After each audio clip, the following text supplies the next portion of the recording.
The Newsline.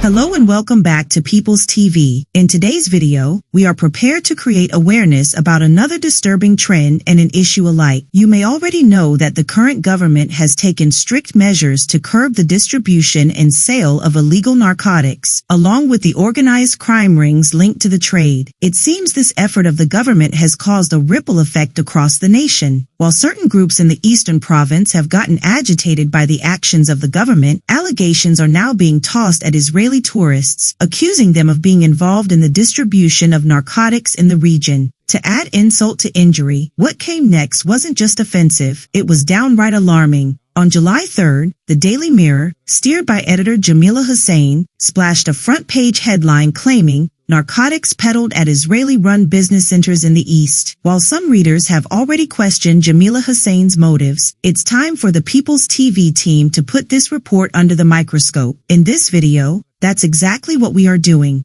Let's start with an analogy. Imagine the police are chasing a thief, who then darts into a crowded lane and disappears among the houses. The police ask a neighbor if they saw the thief fleeing. But what if the person questioned is the thief's immediate family member, a relative, or a close friend? Can we really expect them to point the police in the right direction, or reveal where the thief is hiding? Would they admit any connection to the thief? Out of fear of legal trouble, they might deliberately mislead the police. They could even take advantage of the situation, make hay while the sun shines, and direct the police towards someone else they hold a personal grudge against. Now, let's turn to the thief in this analogy and the stolen merchandise they carry. The Daily Mirror editorial wants the public to believe that Israel is the thief and illegal narcotics are the stolen merchandise. This raises an important question. Do these accusations have any real basis, or are they part of a broader misinformation campaign designed to help the true culprits evade justice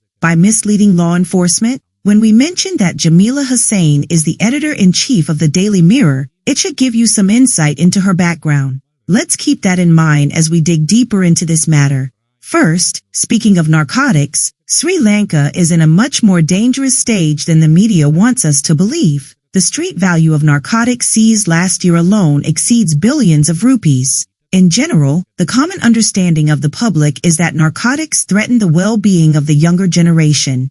However, it has now been reported that Sri Lanka has become a global hub for distributing drugs worldwide, not merely for consumption. Now, most of us know that narcotics are not produced on this island. Narcotics like cocaine and heroin seized in Sri Lanka are produced in Afghanistan and Pakistan. These countries are safe havens for terrorist groups driven by radical Islamic ideology.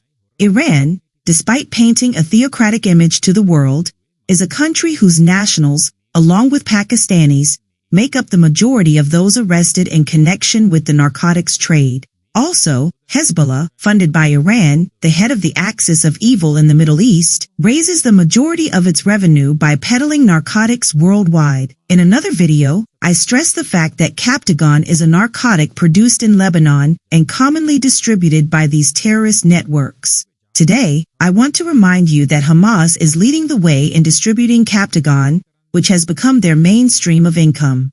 This atmosphere should give you a clear picture of the link between narcotics and global radical Islamic terrorist groups, and how deeply these terrorist groups are tied to Islamic extremism. Earlier, we pointed out that the Eastern region, radical Islamic extremism, and the drug trade are deeply intertwined, like bark clinging to a tree. I'll say it again, the bond between the Eastern region, radical jihadist movements, and the narcotics trade is as tight as bark on a tree, impossible to separate. Here, I want to highlight the responsibility of the law enforcement agencies to investigate who is absurdly trying to link Israeli tourists to the narcotics business in the Eastern region. Is there a monkey hand behind this? Are they trying to cover for radical Islamic jihadist groups that are responsible for distributing drugs in the region? And is Jamila Hussein, editor of Daily Mirror, going against media ethics, abusing the public's right to information because she is linked to some of these forces? In conclusion, as one thinker rightly said, the most dangerous weapon is not a gun or a bomb, it is the ability to control information. In an age where narratives are shaped by headlines and social media posts, information has become more powerful than ever. The question we must ask ourselves is this: who controls the information you consume each day? Are your opinions truly your own, or are they being molded by those with hidden agendas? The answer determines more than just your perspective on a news story. It shapes how you see the world. The Daily Mirror is often jokingly referred to as the daily error by readers, thanks to its frequent factual and linguistic blunders. In fact, the headline of the report in question actually reads, "Narcotics peddled at Israelis-run business centers in East, a grammatical mess we had to correct," before quoting. We had a good laugh over it, but let's be clear, deliberately spreading misinformation is no laughing matter. We strongly condemn this irresponsible act by the Daily Mirror editorial team. As we wrap up this video, we invite you to subscribe to our channel and share it with your friends and family. People's TV remains committed to bringing you the truth directly, boldly, and without compromise. Subscribe us for more details.